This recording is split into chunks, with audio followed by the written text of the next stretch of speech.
Hi, this is Mahavan Das. Welcome to Simple Gita, Chapter 18. This chapter is entitled The Perfection of Renunciation. Let's take a look at the connection between it and the previous chapter. Chapter 17 ended with Krishna saying that anything done as sacrifice, charity, or austerity without faith in the transcendental objective described in authorised yoga texts is temporary and therefore ultimately useless. Thus, these things should be done for the purpose of spiritual elevation, as described therein. This final chapter, the perfection of renunciation, begins with Arjuna asking Krishna to clarify yet again a major theme in the Gita, renunciation. Thus, he asks Krishna to clarify the purpose of renunciation and the renounced order of life. Here's a short overview of this chapter. In the previous 17 chapters of the Gita, a description of various yoga systems was presented, and the supremacy of Bhakti yoga has been established. In this final chapter, Krishna gives a summary of the Bhagavad Gita and emphasizes what he has previously stated, stressing that Bhakti yoga, in loving surrender to him, is the highest yoga and the ultimate goal of life.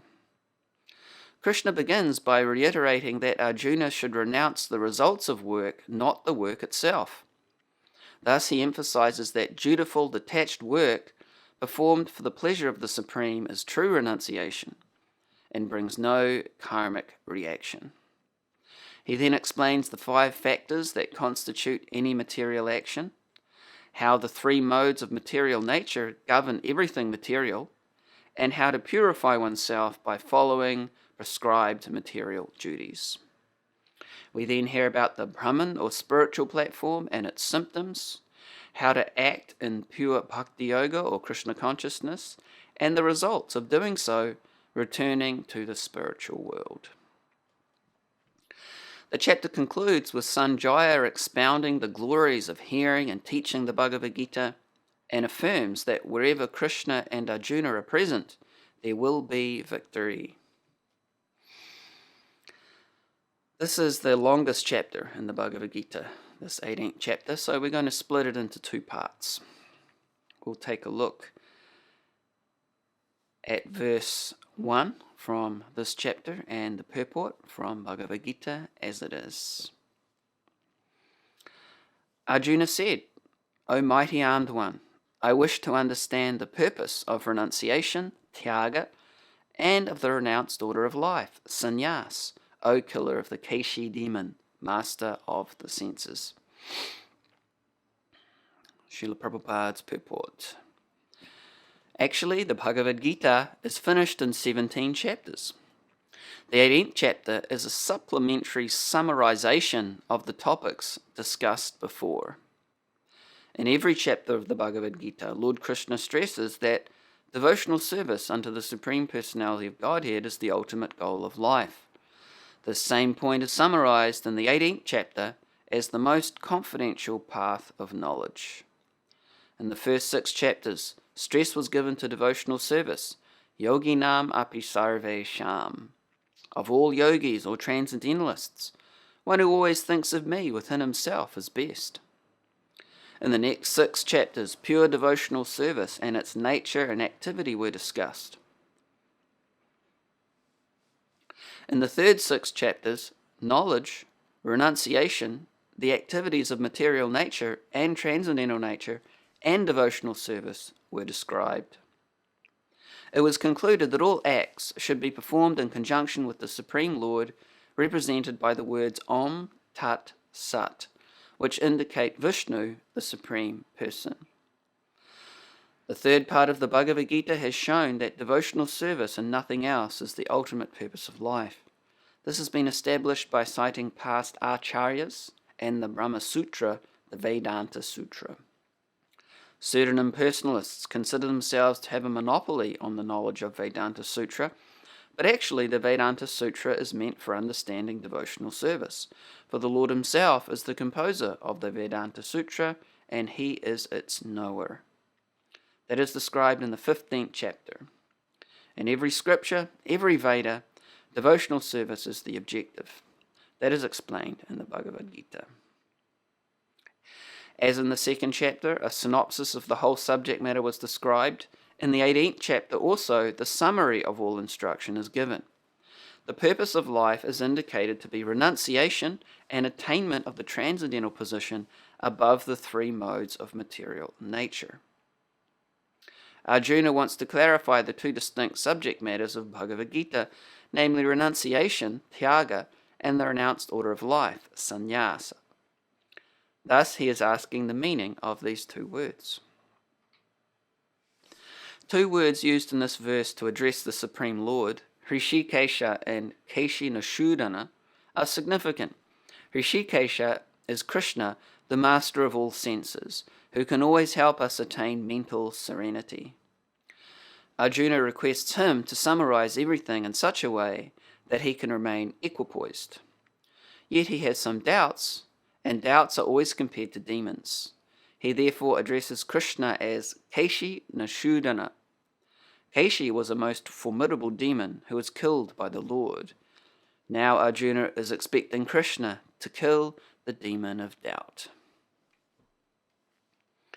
Let's take a look at the key points in this first half of the chapter. The first point we get is freedom from karma through karma yoga. We get Arjuna inquiring about sannyas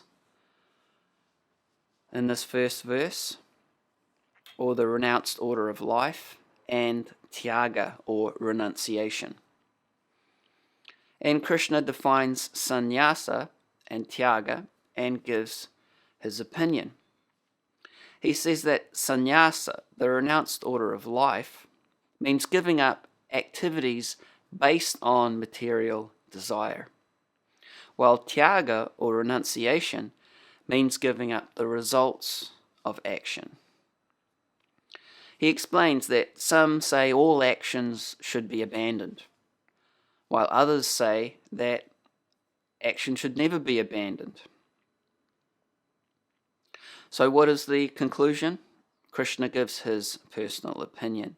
He says that acts such as sacrifice, charity, and austerity should never be renounced because they purify even great souls. So when these things are done as means of spiritual elevation, as mentioned in the end of the previous chapter, then they are auspicious and they should never be given up. Then he explains renunciation, tyaga, in the three material modes of nature, to stress that one who gives up the result of his action to the Supreme is actually the true renouncer. Regarding the activities of sacrifice, charity, and austerity, Krishna says that all these activities should be performed without attachment or any expectation of result. They should be performed as a matter of duty. So he says that's his final opinion on this essential theme of the Bhagavad Gita, renunciation. He says that prescribed duties should never be renounced. If one gives up his prescribed duties because of illusion, such renunciation is said to be in the mode of ignorance. He says anyone who gives up prescribed duties as troublesome or out of fear of bodily discomfort is said to have renounced in the mode of passion. Such action never leads to the elevation of renunciation. Then he says, when one performs his prescribed duty only because it ought to be done and renounces all material association and all attachment to the fruit, his renunciation is said to be in the mode of goodness. So, the wise, true renunciant is one who understands that it's actually impossible to give up all activities. This was explained in the third chapter. And therefore such a person doesn't try to do the impossible, doesn't try to give up all activities. What they do is what is doable, what is practical, which is to give up the results of all activities for the pleasure of the Supreme. So that is karma yoga, or action in Krishna consciousness. So such a person is situated in the mode of goodness. Now, for someone who's not renounced, who doesn't renounce the fruits of their action, 3 varieties of karma accrue to them. Either they will get a negative result, so bad karma.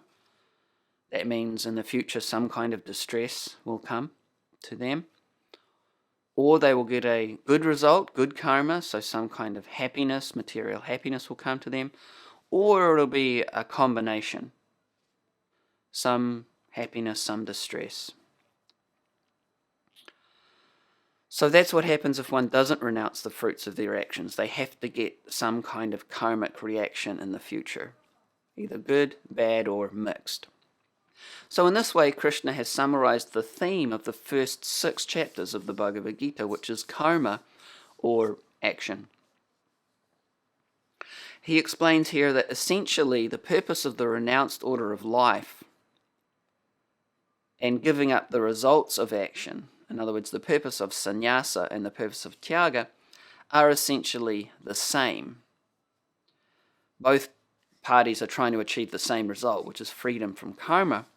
But renunciation of the fruits is practical. So tyaga is practical, giving up the results of one's activities, whereas sannyasa is not practical. Because ultimately one can't give up all actions anyway.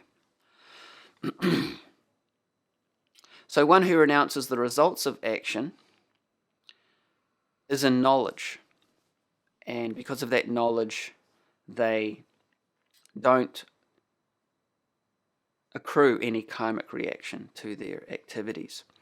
Now, what is that knowledge that they have? Krishna explains that it's knowledge of 5 factors of action. That in any material action, there are 5 factors at work. And so anyone that has this knowledge doesn't accrue any karma to their activities. Particularly, they have to understand that the ultimate doer of all activities is the supersoul, and therefore, because the supersoul is the ultimate doer, or the ultimate actor, therefore the supersoul is the ultimate enjoyer of the results of one's action. So by acting in this knowledge, one is immune to the effects of karma. In order to establish this principle, Krishna next describes the 5 factors of action. That's the next key point here in the chapter. He says that all right or wrong actions are performed by these 5 factors. First of all, there's our material body. Without a material body, we can't perform any actions. So that's one of the factors. Then there are the senses. The body is also composed of senses, and we need senses to perform our actions. Then there is the illusion soul, or the soul under the influence of false identification with the body and the senses. Then there is the effort itself, the action itself, and then there is finally the supersoul, or the supreme soul in the heart of every living entity. And the supersoul is the ultimate performer of action, or the ultimate doer, because the supersoul is the sanctioner, or the permitter of all actions. This was also explained in the 13th chapter. Krishna said that he is, as the supersoul, upadrasta and anumanta. So upadrasta means the witness of all activities, and anumanta means the permitter of all activities. There's a saying that not a blade of grass moves without the sanction of the Supreme. So, because that's the fact, the Supreme or the Supersoul is the ultimate doer. So Krishna says, because all right or wrong actions are performed by these 5 factors of action, the body, the senses, the illusion soul, the effort, and the supersoul, he says one who thinks himself the only doer or the only performer of actions, not considering these 5 factors, is certainly not very intelligent and cannot see things as they are. Naturally, such a person, because of lack of knowledge, comes under the influence of the law of karma and accrues karma for their actions, either good, bad, or mixed. The conclusion here is that one who works in this knowledge of the 5 factors of action, especially in knowledge of the supersoul as the ultimate doer, and therefore gives up the results of their actions to the Supreme, is never affected by karmic reactions.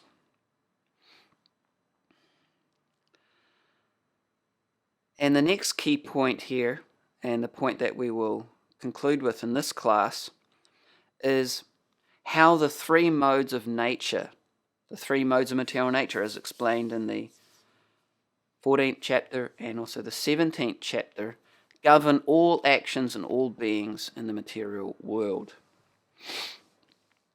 Krishna first explains 3 motivators of action and 3 constituents of action. This is somewhat technical, but I'll try to make this as simple as possible. So there are 3 things that motivate any action. We have, first of all, parigata, which is the person doing the action. Then we have jnanam, which is knowledge. And then we have gam, which is the objective or the goal.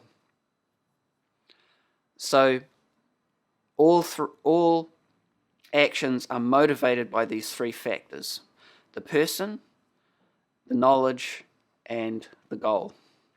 In other words, all actions are motivated by a person who has knowledge of a certain goal or a certain objective. So with this motivation, action takes place, and action has 3 constituents, 3 things that make it up.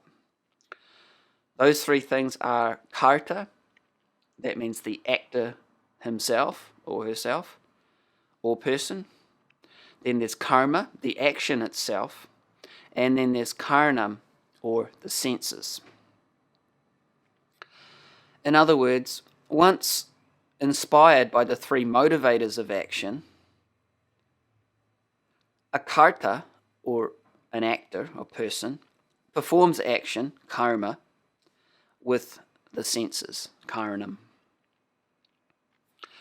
Now, these motivators and constituents of action are under the control of the 3 modes of material nature. So Krishna next explains how that is so according to the 3 material modes. And he begins with jnanam, or knowledge. So knowledge is one of the motivators of action, what we know, what we perceive, what we're aware of. And this particularly refers to what we know of ourselves, our self-concept, and therefore the self-concept we have of others.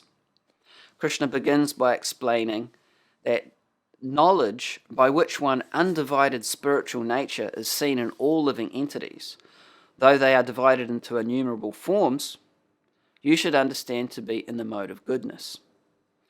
So someone situated in the mode of goodness knows that the body is not the soul. The body is simply a temporary covering of the eternal soul. And regardless of which temporary covering the soul inhabits, the quality of the soul is the same in every body.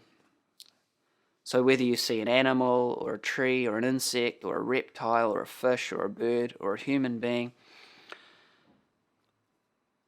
the soul within each body is the same quality. That means non-material and eternal. Then the next self-conception, the next level of knowledge, is that of the mode of passion, which is very different. Krishna says, knowledge by which one sees that in every different body there is a different type of living entity, you should understand to be in the mode of passion. So this is the concept that the material body is the soul, and that when the destruction of the body occurs, the consciousness within the body is also destroyed. So that's one aspect of knowledge in the mode of passion. The body is the self, and whichever body we are in knowledge of, or whichever body we're seeing, that is actually the person or the living entity. So when we see a man, that is a man. When we see a woman, that is a woman. When we see a giraffe, that is a giraffe. When we see a tree, it is a tree. So the body is the soul.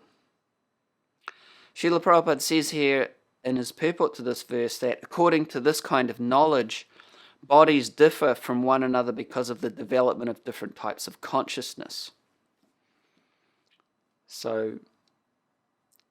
And he says the body is itself the soul, and there's no separate soul beyond the body. According to this knowledge, consciousness is temporary. So consciousness is just a product of the material body.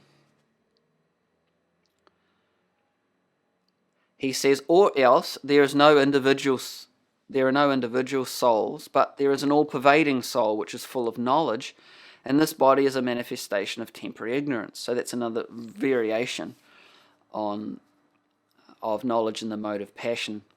That the body is not the soul, but the body is a manifestation of temporary ignorance, and actually there's one all-pervading supreme soul that we're a part of, but we've just forgotten that.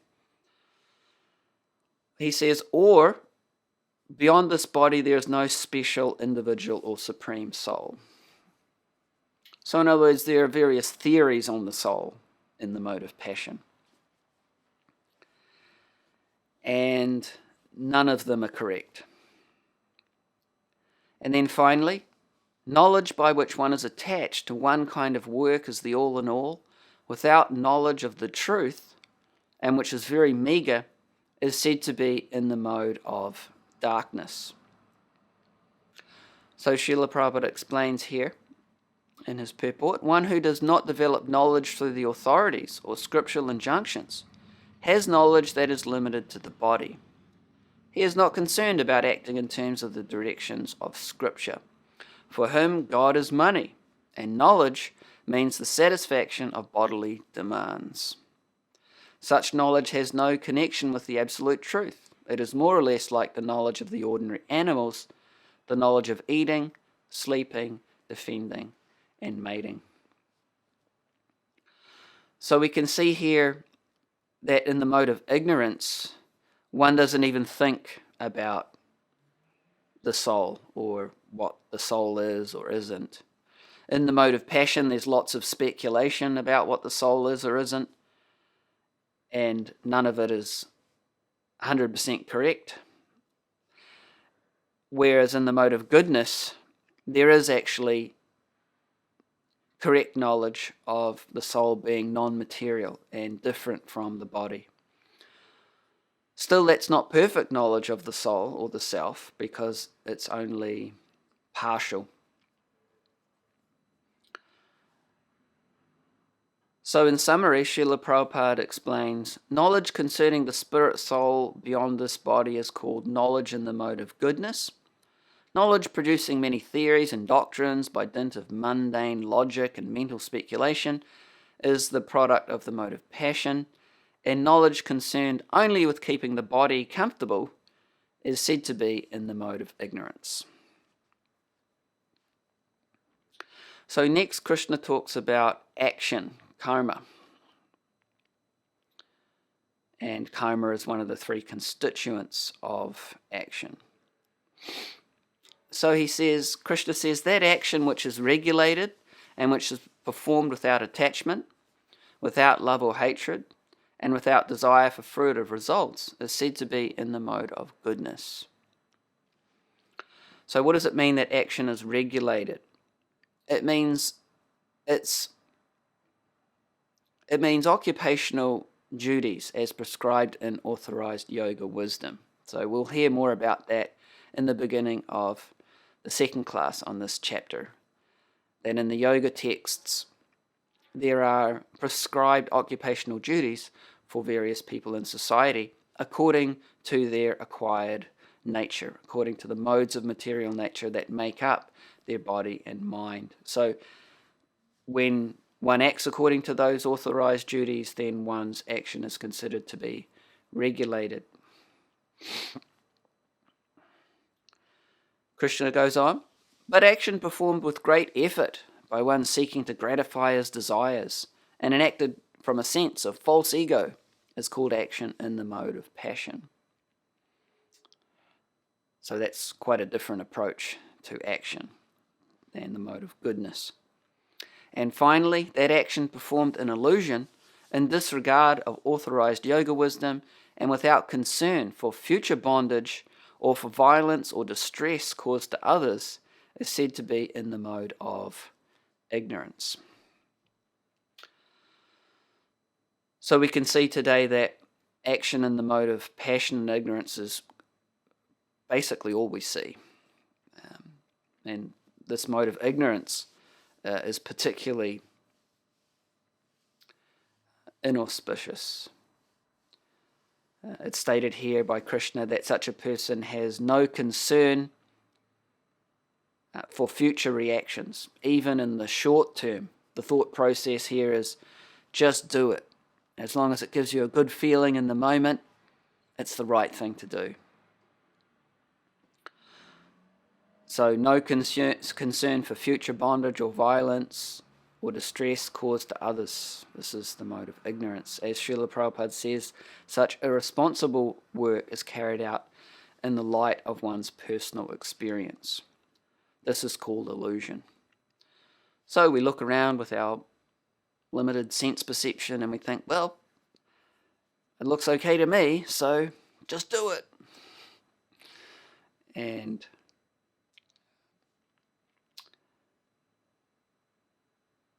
we get the corresponding results.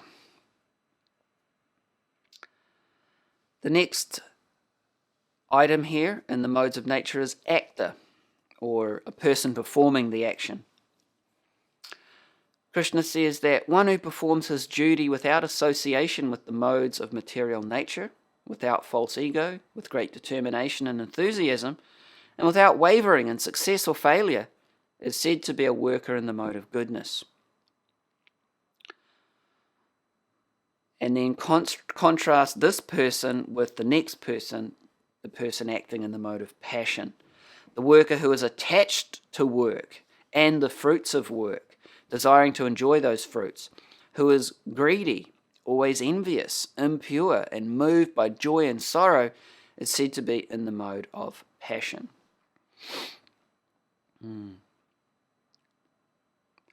So we can see here that there's a big difference between working in the mode of goodness and in the mode of passion. In the mode of goodness, one is dispassionate, detached from the work and the results of work, yet is always determined and enthusiastic, never affected by whether the outcome of one's activities is successful or a failure. Whereas the person in the mode of passion is very attached to a certain activity. I have to do this activity and I have to get a certain result. And if they don't, then they're very disturbed. And if they do, they're extremely happy. So you can see it's a very unstable platform of consciousness. And then we also have, finally, the worker in the mode of ignorance. Krishna says here, the worker who is always engaged in work against authorized yoga wisdom, who is materialistic, obstinate, cheating, and expert in insulting others, and who is lazy, always morose and procrastinating, is said to be a worker in the mode of ignorance.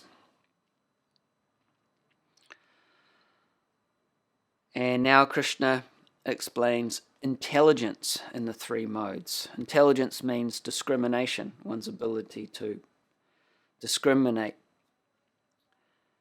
He says that understanding by which one knows what ought to be done and what ought not to be done, what is to be feared and what is not to be feared, What is binding and what is liberating is in the mode of goodness.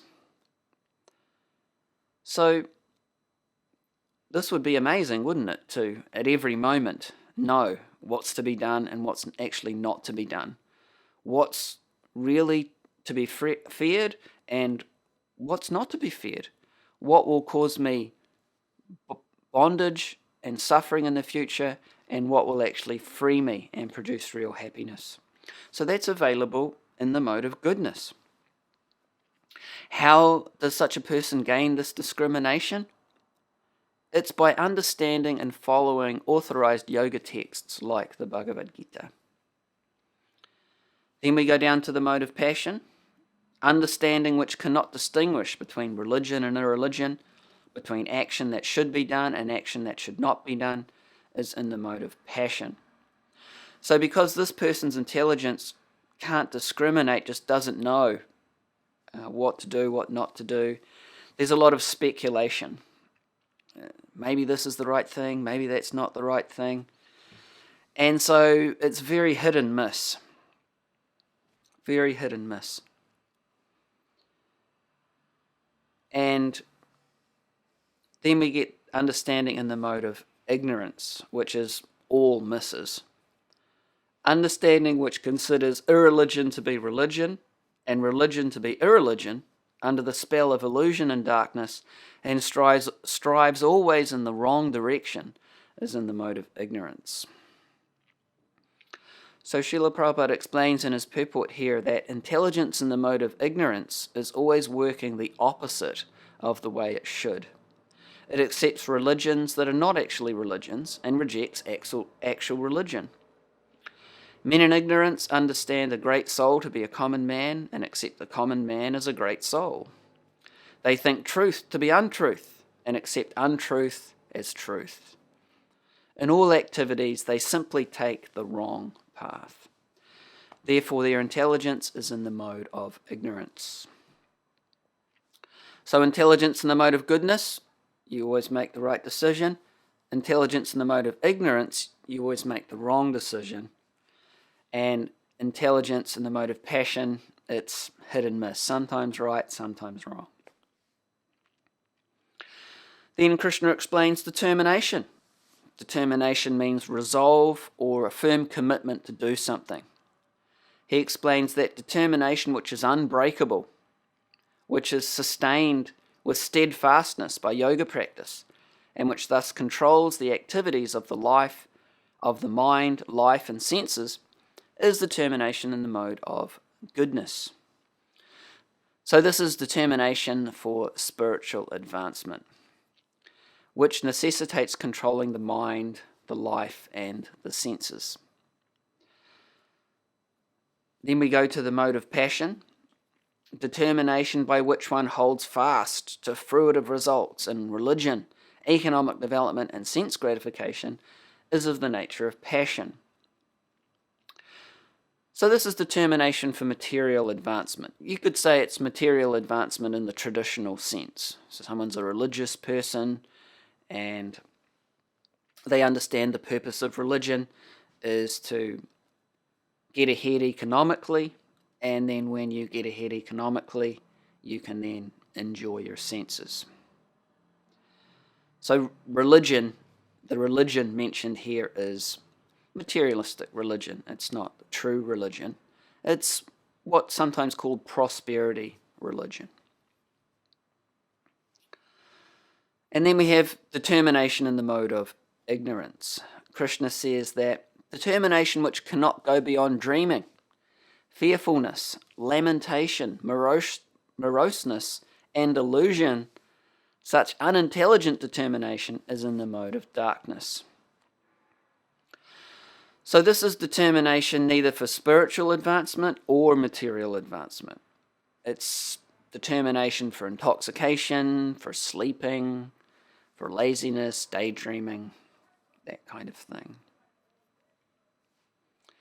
And the last section that we'll look at today is happiness in the three modes of material nature.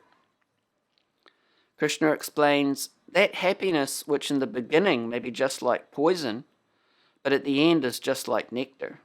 and which awakens one to self-realization, is said to be happiness in the mode of goodness. So this is happiness which leads to spiritual happiness. It starts out as distress, because as conditioned souls, we're not accustomed to the austerity that's required to focus our minds on inner spiritual happiness, the happiness of the soul. So at the beginning, it's quite tough. Srila Prabhupada says here in his purport, in the pursuit of self-realization, one has to follow many rules and regulations to control the mind and the senses, and to concentrate the mind on the self. All these procedures are very difficult, bitter like poison, but if one is successful in following the regulations and comes to the transcendental position, he begins to drink real nectar and he enjoys life. Next we have a type of happiness which is a little closer to home.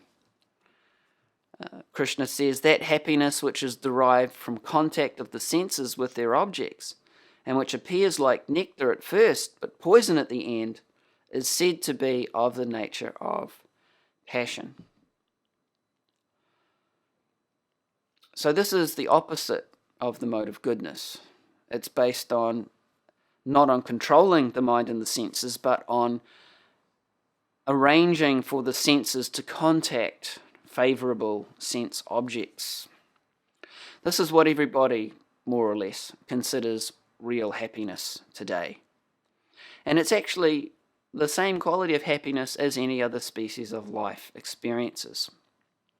You may recall in chapter 5, Krishna mentioned that this kind of happiness is actually always a cause of suffering because it's temporary. And the eternal soul wants eternal happiness. It wants happiness that doesn't end. It wants happiness that's ever increasing. So when it contacts this temporary happiness from the mode of passion, which appears very nice at the beginning, but then turns to something distressful at the end, the soul is always very disturbed by that.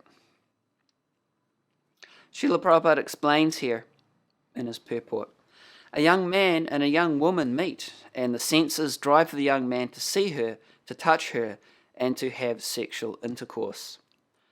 In the beginning, this may be very pleasing to the senses, but at the end, or after some time, it becomes just like poison. They are separated, or there is divorce, there is lamentation, there is sorrow, etc. Such happiness is always in the mode of passion. Happiness derived from a combination of the senses and the sense objects is always a cause of distress and should be avoided by all means. And then Krishna concludes with happiness in the mode of ignorance, which may sound like a bit of a contradiction, but there is such a thing, apparently. And that happiness which is blind to self-realization, which is delusion from beginning to end, and which arises from sleep, laziness, and illusion, is said to be of the nature of ignorance. So after maxing ourselves out in the mode of passion, trying to contact our senses with favorable sense objects, we sooner or later burn out on that. We get frustrated, and we often seek relief from that so-called happiness in the mode of passion by taking shelter of happiness in the mode of ignorance. I'm sure you've heard the saying, drown your sorrows.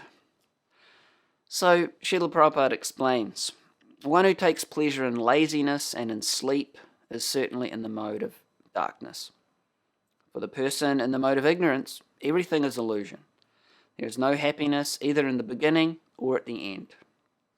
For the person in the mode of passion, there might be some kind of ephemeral happiness in the beginning and at the end distress, but for the person in the mode of ignorance, there is only distress, both at the beginning and at the end. So we may wonder, how is it that this can be a kind of happiness if there's only distress, both at the beginning and in the end?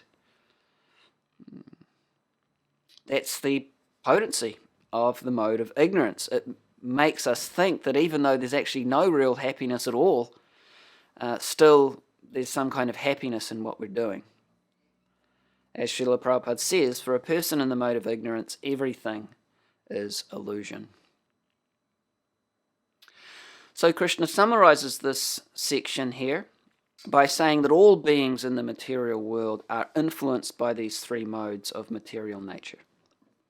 Of course, there is a condition there, and that is that if one is Krishna conscious, then one is not affected by the three modes of nature. That was explained at the end of the 14th chapter. But all conditioned souls are affected by these conditions of the three modes of nature. Let's summarize this first part of chapter 18. At the beginning of this chapter, we've heard Krishna's conclusion on a prominent theme of the Bhagavad Gita, that of renunciation. Those who renounce the results of their actions for the pleasure of the Supreme are truly renounced, not those who try to give up all action, which is impossible. Such action, called karma yoga, does not create any karmic reaction. We've heard about the 5 factors that make up any action, and that one who does not take these into account, particularly the ultimate role of the supersoul, and thinks himself the only performer of activities, is really out of touch. We've also learned about the 3 motivators and the 3 constituents of action, as well as how these are governed by the 3 modes of material nature. Krishna went on to explain how the 3 modes of nature govern all actions and all beings in the material world, and explained knowledge, action, actor, intelligence, determination, and happiness in the 3 modes. Let's have a short preview of part 2 of this chapter. In part 2 of this chapter, we hear Krishna explain how one can attain purification through following occupational duties prescribed in authorised yoga wisdom. He then describes confidential knowledge of the Brahman platform, the perfect stage of the renounced order of life, and the process for attaining this stage. We also hear how to go from the impersonal spiritual realization to Bhakti, by which one can know Krishna and attain his supreme abode. Krishna then explains pure Bhakti Yoga, acting in Krishna consciousness. We hear about the results of working and not working in Krishna consciousness, approaching the Supersoul, and finally approaching Lord Krishna, which is the most confidential knowledge. Finally, we hear the glories of studying and teaching the Bhagavad Gita, the realizations of Arjuna after hearing it, Sanjaya's own experience and insights in this regard, and his conclusion that wherever there is Krishna and Arjuna, there will certainly be opulence, victory, extraordinary power, and morality. Thank you very much for joining me today in this part 1 on chapter 18, the perfection of renunciation. And I do look forward to seeing you in the next class, which is the final class in this course, Simple Gita, on part 2 of the 18th chapter, the perfection of renunciation.